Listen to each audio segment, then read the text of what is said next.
Hello, it's Katie here, and in today's video I want to talk about making beaded stars to sit on top of a Christmas tree. Now, in case you don't know, this here is a little peyote stitch beaded star, beautiful 3D shape. We're used to making them smaller size. I mean, some are a little bit bigger than this one, but basically making them to hang on something, so maybe your Christmas tree or maybe some other ornamental decoration. But did you know you can also make these, obviously much larger, to actually fix on the top of the Christmas tree? So that's what I want to talk about today. Now I'm going to take you over to my Christmas tree and show you exactly what I mean here. Okay, so here we've got my Christmas tree, covered in a lot of beaded ornaments this year. I've got my Christmas present boxes around here, lanterns, baubles, and of course the little stars to hang on the tree. But what I really want to show you is the star that's up on the top here. So if I just lift that off, you can see it's actually got a hole in the bottom, which if I just pull this apart, sits on a spike at the top of my tree. And yes, this is not a real tree, you may have realised, but you could also create the star to sit on the top of a real tree. And it's actually so much simpler than you're probably imagining. So I'm going to take you over to my beading space along with my star now and show you exactly how to do that for yourself. Okay, so let's take a look at how we're going to make this hole in the bottom of the star. Now, if you know how the peyote stars are made, you know that this is basically 5 warped squares. So it's this area here is actually one of your warped squares. So that hole is basically sitting directly in the bottom of a single warped square. So the way we're going to create it is very simply by missing out the first few rows of the square. So normally you'd start with your 4 beads and you'd build the rows outwards. In this case, we're going to start with a string of beads, and then we're going to continue and build the rows outwards as normal. Now, this is peyote stitch, so whenever you're picking up a string of beads to start, that string needs to include the bead count for 2 rows. So that's the next question. How do you know how many beads you need in the string? Well, if I just bring in here a reminder of our warped square and how that looks. You can't see the full chart, but it's over here with all the rows marked. And you know in each row you're putting a pair of beads in each corner, single beads along the sides. I've also got the row number and bead counts here because that is the information you'll need to know how many beads you're wanting to pick up in your first string. So you just saw on my Christmas tree, the spike is really narrow, so I didn't need to leave a very big hole at all. So in fact, I just left out the first 2 rows of my warped square, which meant I was starting by picking up a string that contained the beads for rows 3 and 4. So that's 12 beads plus 16 beads, total of 28 beads. So I'm going to just pick up that string of beads a moment and then come back and show you how we interpret the next part. So I've got 2 colours of beads here for you. Let's start with the yellow ones. And when I'm picking up a string like this, even though I'm going to turn it into a circle, I still like to pick up the first bead, just pass through it a second time, so I'm just anchoring my thread around that bead, and it just means that the string will stay a bit better positioned as I'm picking up the beads rather than slipping off the end or anything. So that's bead number 1. So we've got 2, 3, 4, 5, 6, 7, 8, 9. Let's take these along. 10, 11, 12, 13, 14, 15, 16, switch those along, 17, 18, 19, 20, 21, 22, 23, 24, 25, 26, 27 and 28. So that's the 28 beads for our first string. We're going to pass through them again to form them into a circle. So this ring now is going to become the hole at the bottom of the star, but it is also the beads for rows 3 and 4. So the next row that I need to add will be row 5.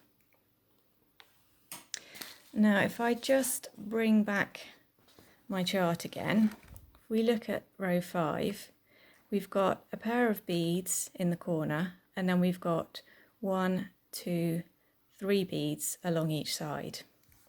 So let's move that out of the way, and we're going to replicate that working around this circle now. So we're going to start at the corner with our pair of beads.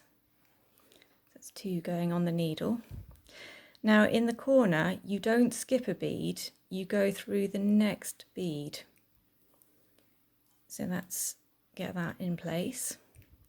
You're going to want to pull things up tight here to make sure everything settles exactly where you want it to be. So keep your tail thread anchored. Then I said we've got 3 beads along each side. So bead number 1, you do miss the next bead from your circle, pass through the following bead. Bead number 2, again miss out the next bead in the circle, pass through the following bead. And bead number 3, again skip a bead, pass through the next bead. So this brings us to the next corner. So again we're going to pick up 2 beads, pass through the next bead from the circle so you're not missing out a bead. Again, we want to pull up tight and give a pull on the tail thread to anchor everything into place. You can see we're starting to get the first side of our warped square. So next side, we've got 3 beads to add. So pick up a bead, skip the next bead in your circle, pass through the bead after. That's number 1. Number 2, again, we're skipping a bead from the circle. And number 3, again, skipping a bead in the circle, but we're at the next corner now. So once again, we've got 2 beads going on. We're going through the next bead from the circle, so do not skip a bead when you're passing through the corner stitch. Again, give a pull on the tail thread to just get that into place, and you can see we're really getting the square shape going now. So let's add in the next 3 beads along the next side. So again, we're skipping beads as we're adding new ones in the side stitches. And this brings us to our last corner. So once again, we've got 2 beads going on the needle. We're not skipping a bead, we go through the next bead from the circle. We should, if I've counted everything correctly, just have 3 beads to go in this final side. So that's 1, 2, again we are skipping beads as we add these, and number 3. So we're skipping that bead, going through the last bead from the circle. And because it's the end of the row, we've got step up. So there you go, you've created your basic square. And from there, all you're going to do is continue to build on out in the warped square rows for the rest of your pattern. So if you've got a chart with a design on it, you'll be following the rest of the design row by row. If you're just using a single colour of beads or a couple of colours of beads, then you'll follow whatever process you're using there.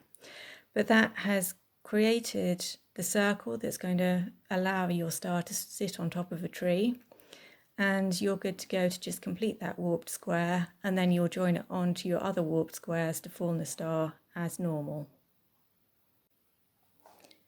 So I've just shown you the technique for creating the hole at the bottom of your star.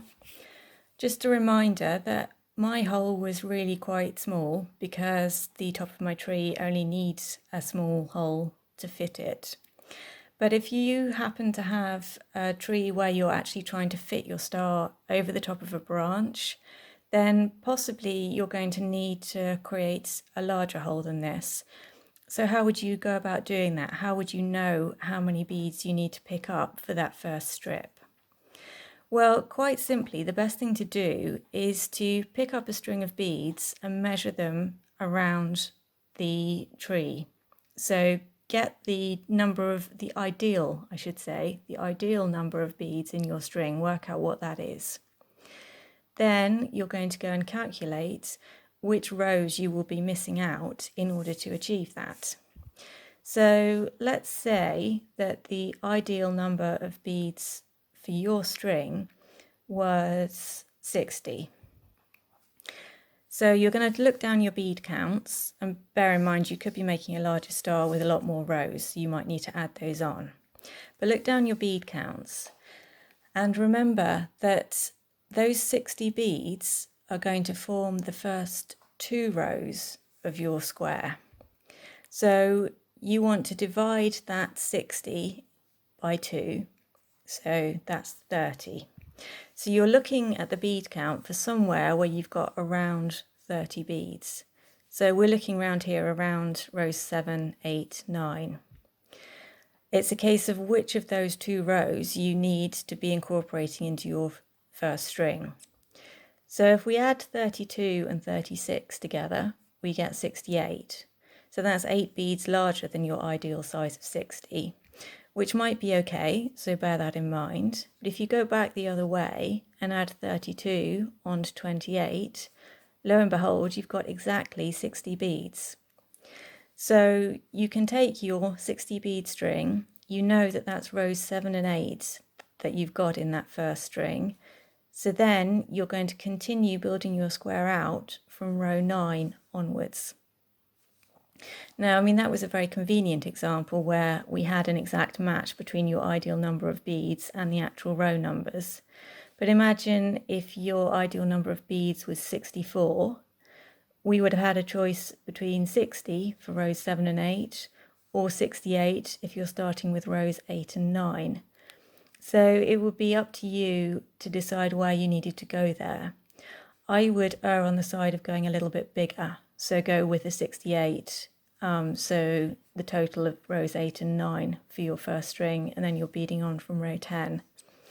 But that's basically the theory of how it works. You're going to need to do a bit of mathematical calculation to get the hole size right for your needs.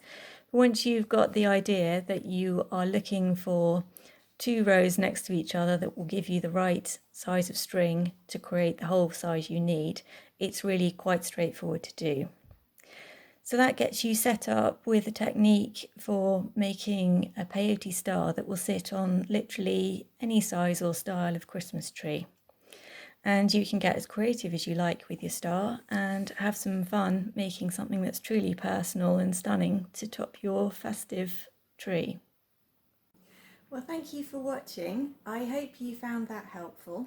And don't forget, you can follow me or subscribe for lots more beading ideas, techniques, advice and so on. But for now, I just want to wish you a very happy Christmas.